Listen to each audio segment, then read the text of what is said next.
इस कार्यक्रम में उपस्थित डॉक्टर सुरेंद्र यादव जी, माननीय विधायक जी, आप सभी के लोकप्रिय प्रत्याशी भाई कुमार सबजीत पासवान जी, उदय यादव जी विधायक जी, मंजू अग्रवाल जी विधायिका, बहन विधायिका, इस कार्यक्रम में उपस्थित वीआईपी पार्टी के प्रदेश अध्यक्ष भाई बाल गोविंद बिंद जी, इस कार्यक्रम में उपस्थित राजकिशोर सहनी जी, जिला अध्यक्ष वीआईपी गौतम कुमार बिंद जी, वीआईपी पार्टी के युवा जिला अध्यक्ष राजकिशोर चौधरी जी, गणेश चौधरी जी, मोहन मेयर जी, अशोक सहनी जी, शंकर बिंद जी, रितु सहनी जी, मुन्नालाल बिंद जी, संजय बिंद जी, राजीव कुमार बिंद जी, उदयकांत बिंद जी, राजू कुमार, और हमारे साथ आए भाई कारिक सौरभ जी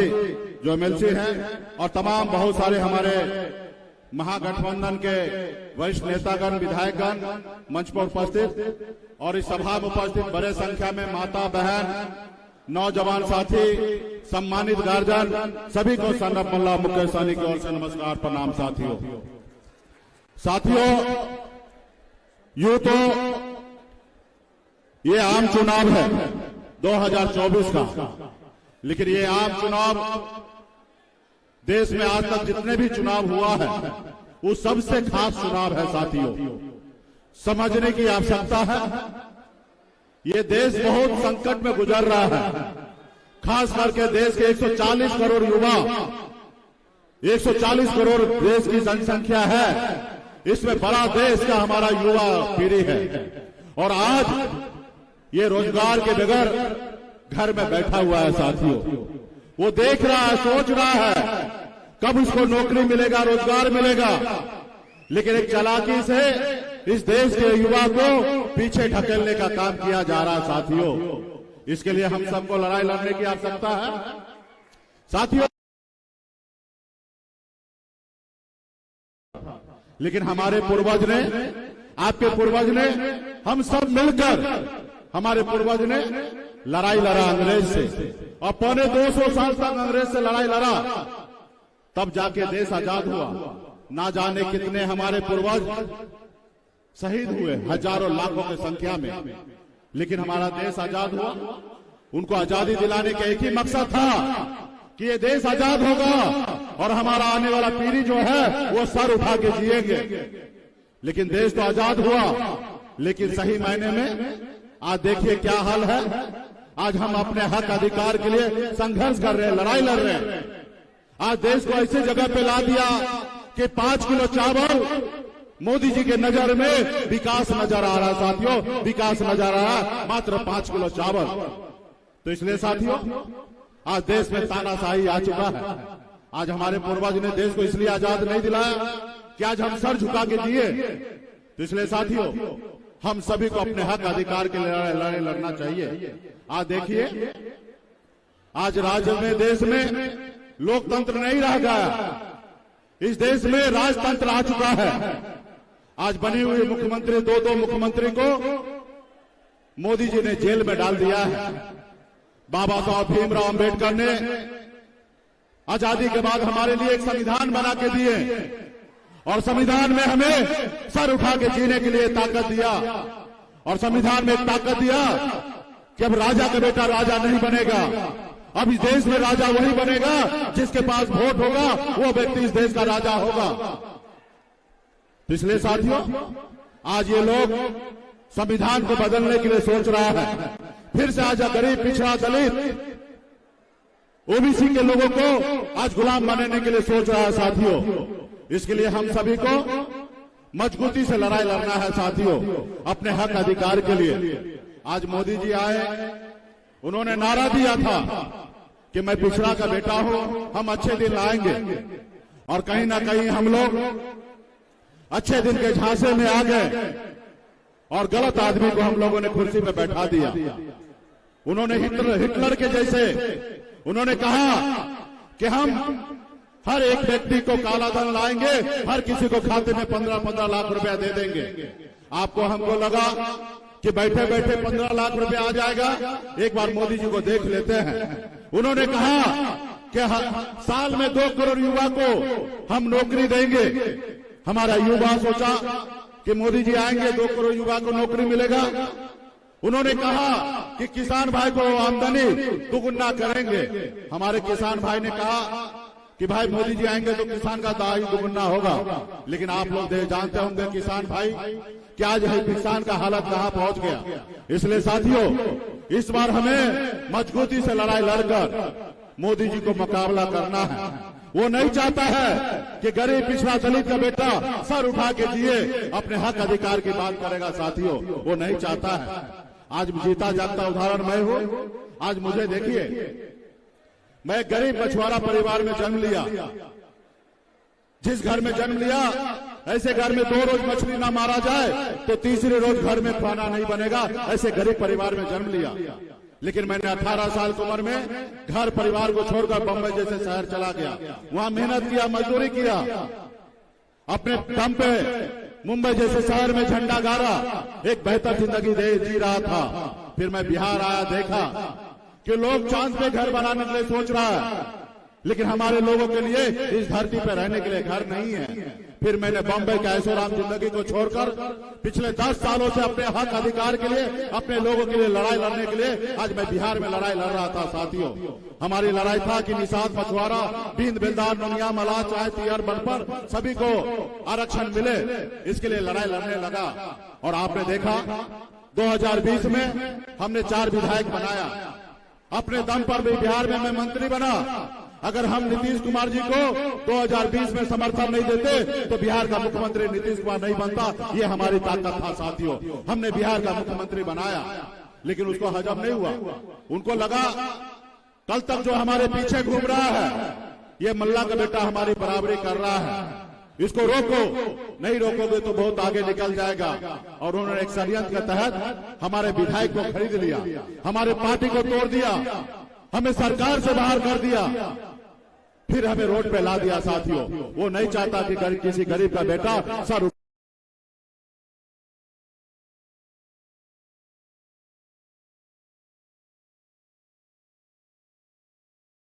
आप सभी से आग्रह करता हूं कि मजबूती से लड़ाई लड़िए। ये मोदी जी जो है, ये खास करके गरीब पिछड़ा समाज को हक अधिकार से दूर करना चाहता है। आज देश में नफरत की राजनीति कर रहा है। आज देश में जाति धर्म के नाम पे लड़ाया जा रहा है। आज हमें मजबूती से इसको सामना करना पड़ेगा। तो इसलिए इस बार मल्ला का बेटा का गारंटी है। साथियों, आप सुनते होंगे ना मोदी जी का गारंटी, तो मोदी जी आप सुन लीजिए, आपको इस मंच से एक मल्ला का बेटा का गारंटी है कि बिहार में 40 से 40 सीट आपको हरा के दिखाएंगे। साथियों, 40 से 40 सीट दिखा के दिखाएंगे। इसलिए साथियों, अगर भाजपा अगर पहाड़ है तो ये मल्ला का बेटा दशरथ मांझी है। जब तक तोड़ेंगे नहीं तब तक भाजपा को छोड़ेंगे नहीं। साथियों, तब तक छोड़ेंगे नहीं। ये मल्ला का बेटा को लगता है फ्लावर समझ रहा था।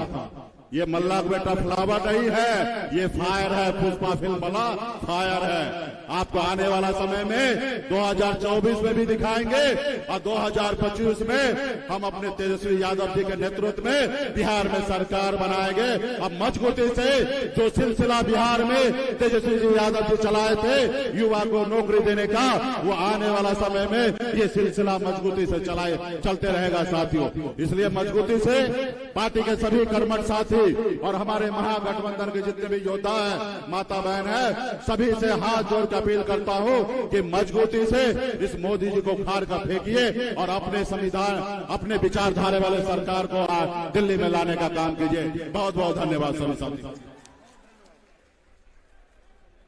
अब आपके बीच में हमारे नेता लीडर माननीय तेजस्वी बाबू आ रहे हैं। हम चाहते हैं कि जो सरजीत बाबू को जिताने के लिए आप लोग ताकत दिखाइएगा और जो लालटेन का वोट डालिएगा ईवीएम में, तो हम चाहते हैं कि एक बार तेजस्वी बाबू का हाथ उठा के समर्थन दिखा दीजिए कि आप लोग चुनाव जिता दीजिएगा। चलिए, बहुत धन्यवाद। अब आपके बीच में अध्यक्ष जी संभालिए। युवा के जान और शान माननीय तेजस्वी प्रसाद यादव जी से गुजारिश करते कि आए और गया को वरिष्ठ नागरिक वरिष्ठ जनता को संबोधित करें।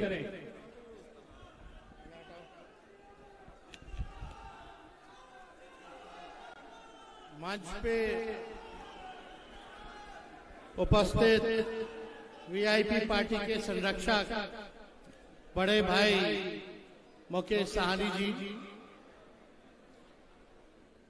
मंच पर उपस्थित महागठबंधन के राष्ट्रीय जनता दल के गया लोकसभा क्षेत्र के प्रत्याशी, चहेते प्रत्याशी भाई सरबजीत जी, मंच पर उपस्थित निहाल साहब, बागी वर्मा जी,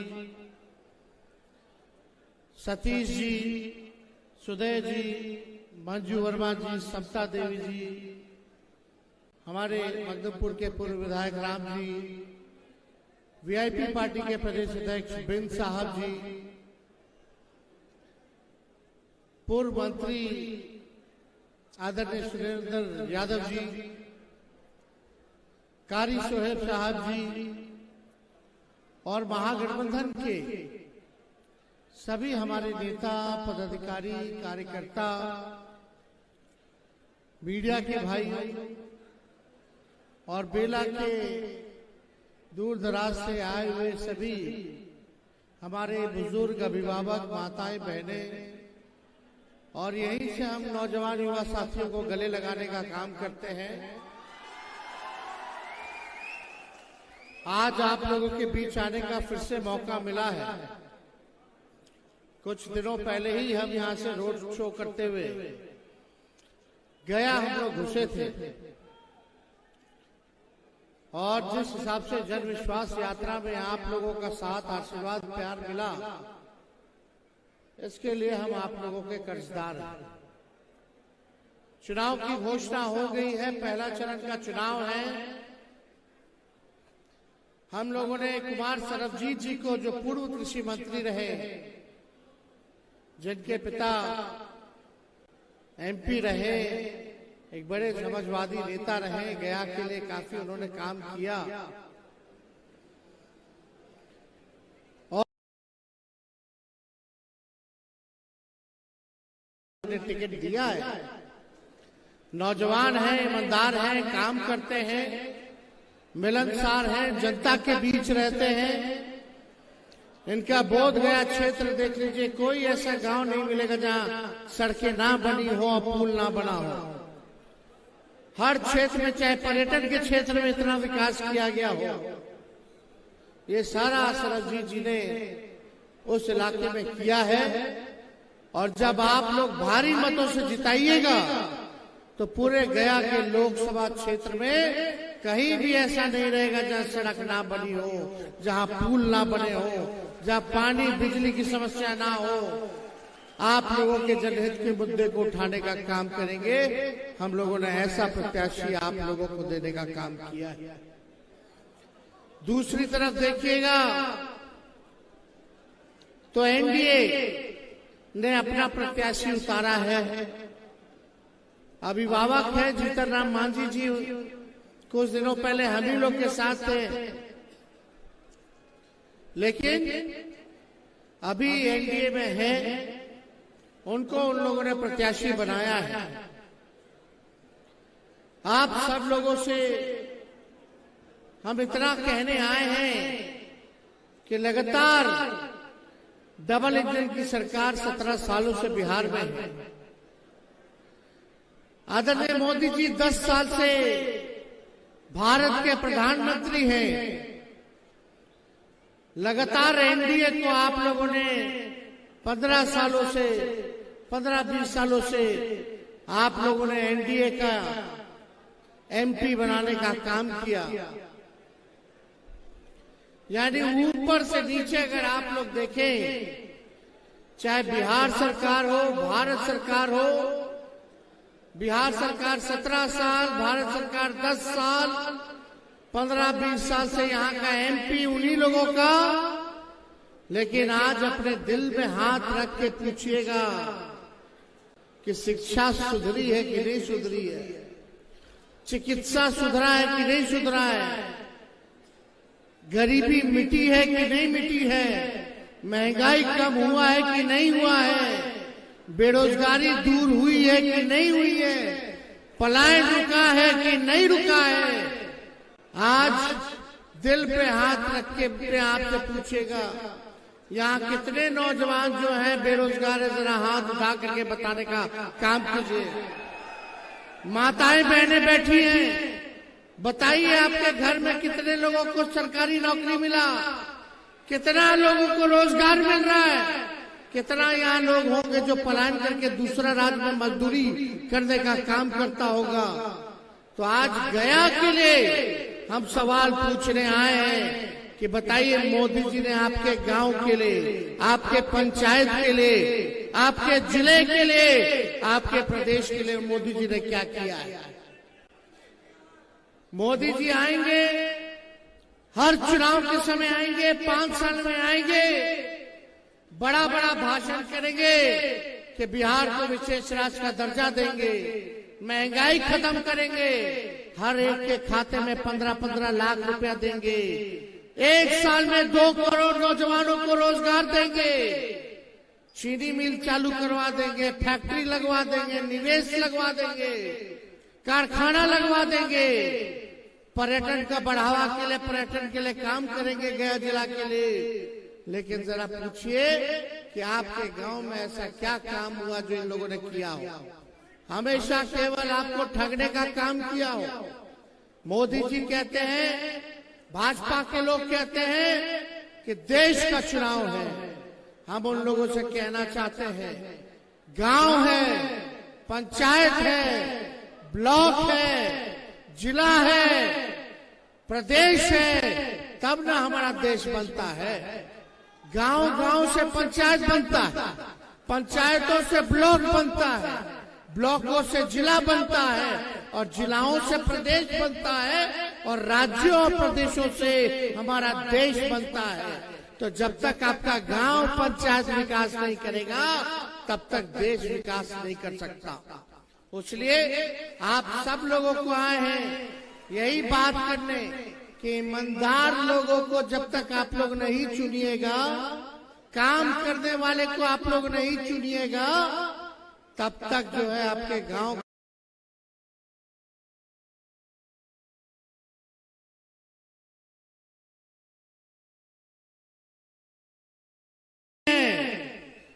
हमारी वैचारिक लड़ाई है, और हम लोग सवाल पूछने का हम लोगों को अधिकार है।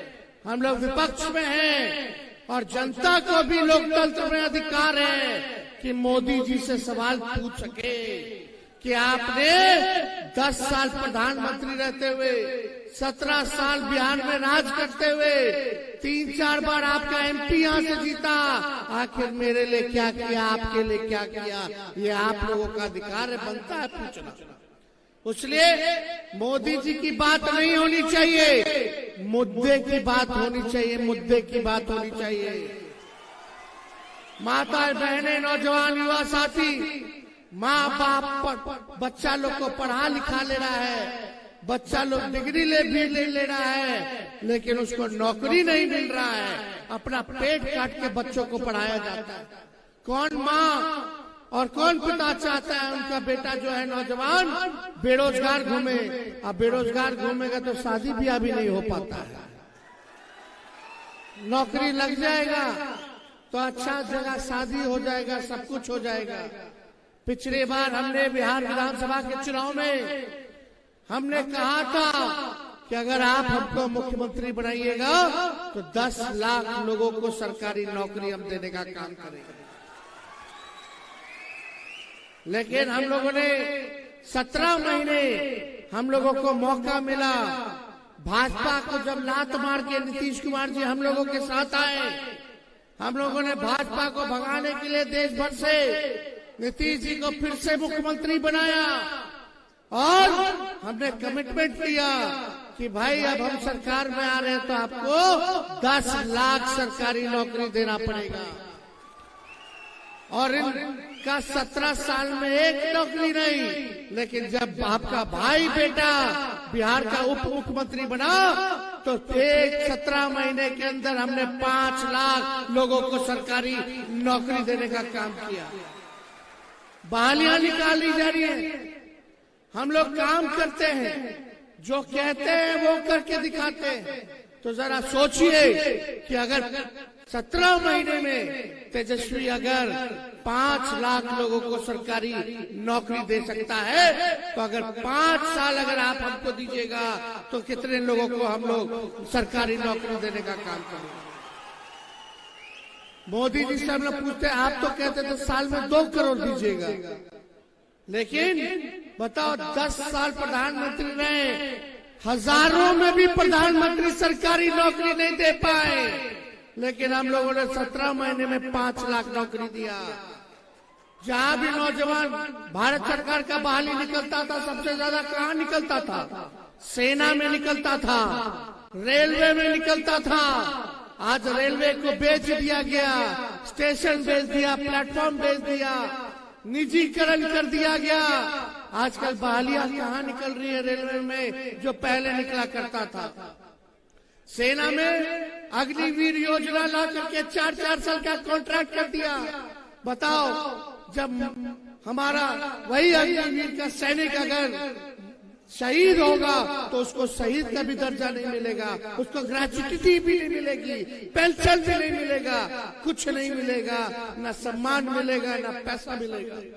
इस तरह का। और 4 साल के बाद नौजवान क्या करेगा? कौन सा काम करेगा? दिन रात मेहनत करके, भागा दौड़ी करके अपना सेहत बनाता है और चाहता है देश का हर एक नौजवान कि अपने देश के लिए हम शहीद होए, देश की रक्षा करें। लेकिन मोदी जी 4 साल का कॉन्ट्रैक्ट वाला ले आए, ना शहीद का दर्जा, ना कुछ। अभी भी मिलिट्री भाइयों को, जो सीआरपीएफ के सब लोग हैं, उन लोगों को भी शहीद का दर्जा नहीं मिलता। हम लोगों की लड़ाई है कि हम लोग इन सब लोगों को सम्मान देने का काम करेंगे, नौजवानों को नौकरी देंगे। अगर आप हम लोगों का साथ दीजिएगा तो पढ़ाई, दवाई, कमाई, सिंचाई, सुनवाई और कार्रवाई वाली सरकार आप लोगों को देने का काम करेंगे। चाचा जी पलट गए, बूढ़े हो गए हैं, बुजुर्ग हो गए हैं, उनके प्रति हमारा सम्मान है, लेकिन अब चाचा जी से बिहार चलने वाला नहीं है। इसलिए आप सब लोगों से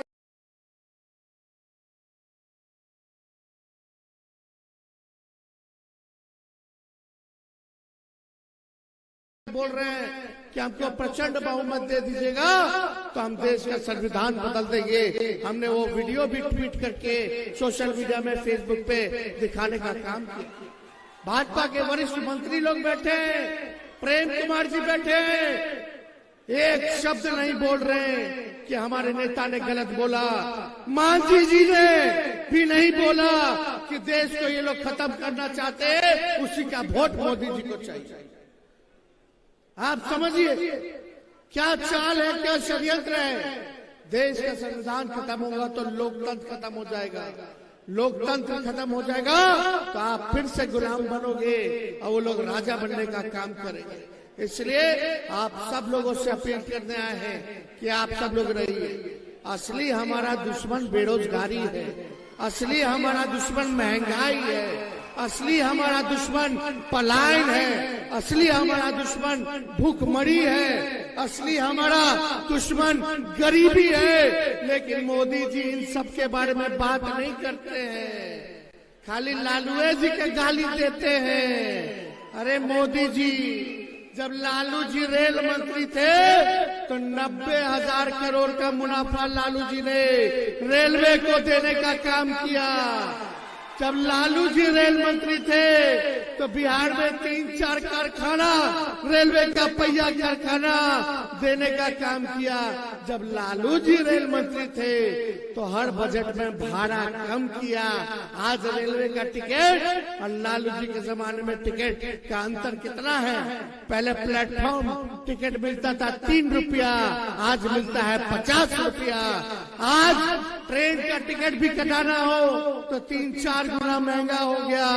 लेकिन लालू जी के राज में असल में गरीबों का सफर, हम सफर करने वाला एक ही चीज था रेलवे, उसको भी निजी के हाथों जो है इन लोगों ने बेचने का काम किया। अरे लालू जी जब रेल मंत्री थे तो देश भर में सारे कूलियों को परमानेंट किया। जब लालू जी रेल मंत्री थे तो आप सब लोग जानते हैं देश विदेश से, हार्वर्ड से लेके एनसीईआरटी विश्वविद्यालय के लोग लालू जी से सीखने आते थे कि कैसे इतना मुनाफा हुआ लालू जी रेलवे को। लेकिन आज रेलवे का बजट भी नहीं आता है क्योंकि रेलवे को बेच दिया गया है, निजीकरण कर दिया गया। ये लोग हम लोगों को बताएंगे कि काम कैसे होता है। हम लोग गरीब के बारे में सोचते हैं, अगर कोई यहाँ लोग सोचता है।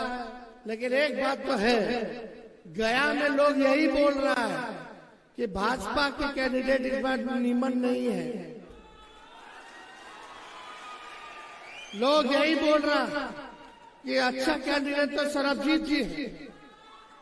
अब भाजपा वाला लोग बोलता है वोटर को बहलाने के लिए कि ऊपर देख के वोट दीजिए, ऊपर देख के वोट दीजिए। अरे मोदी जी नीचे गरीब को देखते हैं जो ऊपर देख के लोग वोट देगा।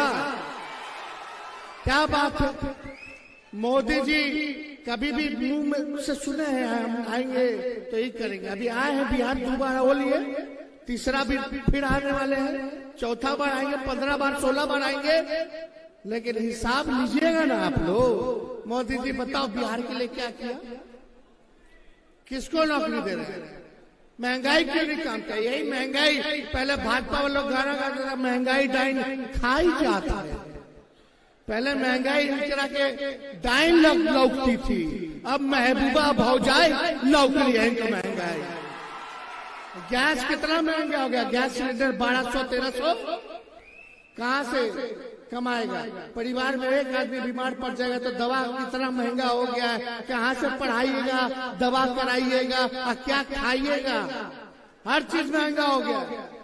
लोग बोलते हैं, अभी कई वक्ता बोल रहे थे कि मोदी जी आए हैं तो 5 किलो राशन मिला है। अरे हम लोग को मौका दीजिए, 5 किलो के साथ सरकारी नौकरी या रोजगार भी देने का काम करेगा, महंगाई भी कम करेगा।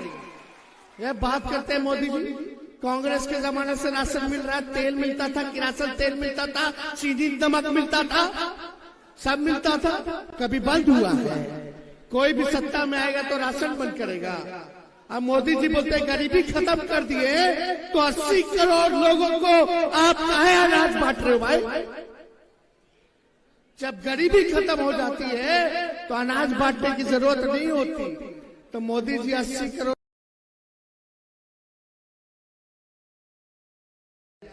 गरीबी को नहीं मिटाया है। अरे मोदी जी, कुछ लोग यहाँ मीडिया के लोग हैं, हम लोगों के कुछ लोग, सब लोग बेईमान नहीं हैं, लेकिन कुछ मीडिया के लोग डर से, लालच से दिन भर मोदी जी मोदी जी मोदी जी करते हैं। मोदी जी समुद्र में डुबकी मारेंगे तो कैमरामैन बोलेगा, मीडिया वाला बोलते देखो प्रधानमंत्री समुद्र में डुबकी लगा रहा है।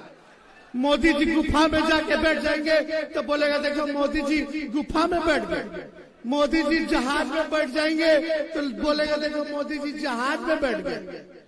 मोदी जी कुछ करेंगे, चीता मंगवा करके खड़ा होकर फोटो लेंगे तो बोलेगा कि देखो मोदी जी ने चीता मंगाया। कितना बढ़िया काम मेरे भाई, क्या भला है कमुआ से। आप लोग को भला है क्या? ऐसे ही भला चाहिए। मंदिर में जाएंगे लोटपोट हो जाएंगे। अगर ऐसे ही भला तो चलिए हम लोग सब लोग मंदिर में बैठे रहते हैं, निकल भी नहीं करते। क्या बात है, ये हिंदू मुसलमान करके दंगा फसाद कराने वाली बात है। हमको बोलते हैं कि हम सनातन धर्म के नहीं है। अब बिहार आकर के नवादा में बोले थे जय छठी मैया। अरे जब हम बुतरू थे तब से हमारी माई छठ मनाते आई। हम क्या, मेरी बड़ी बहन शादी के बाद से 75 से मेरी माँ छठ मनाती है, नवरात्रि रखते हैं। लालू जी जैसा कोई होली खेलता था? अब बोलता है कि हम लोग सनातन धर्म नहीं, धर्म की राजनीति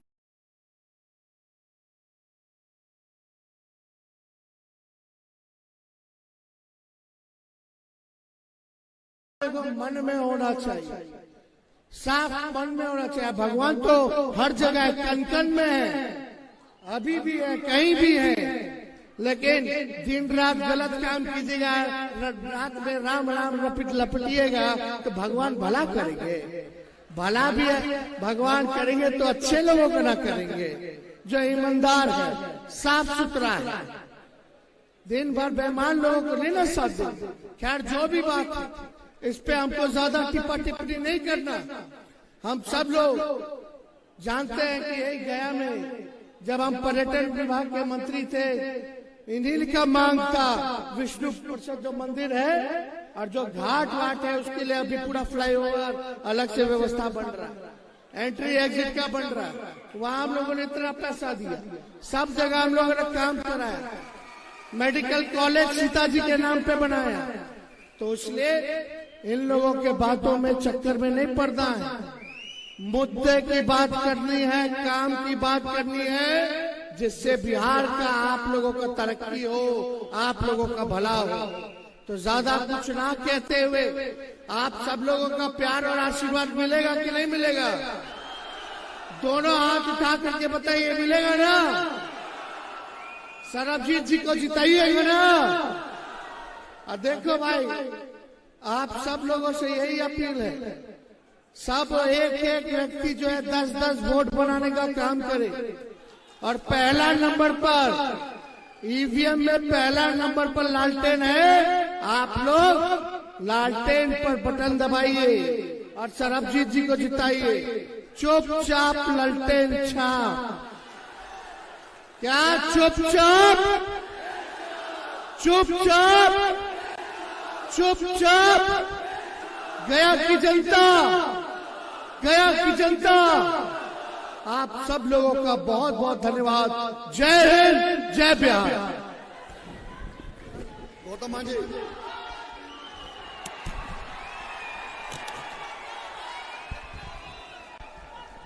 तेजस्वी यादव जिंदाबाद, तेजस्वी यादव जिंदाबाद, महागठबंधन जिंदाबाद, कुमार सर्जेब जिंदाबाद, कुमार सर्जेब जिंदाबाद, गया की जनता जिंदाबाद।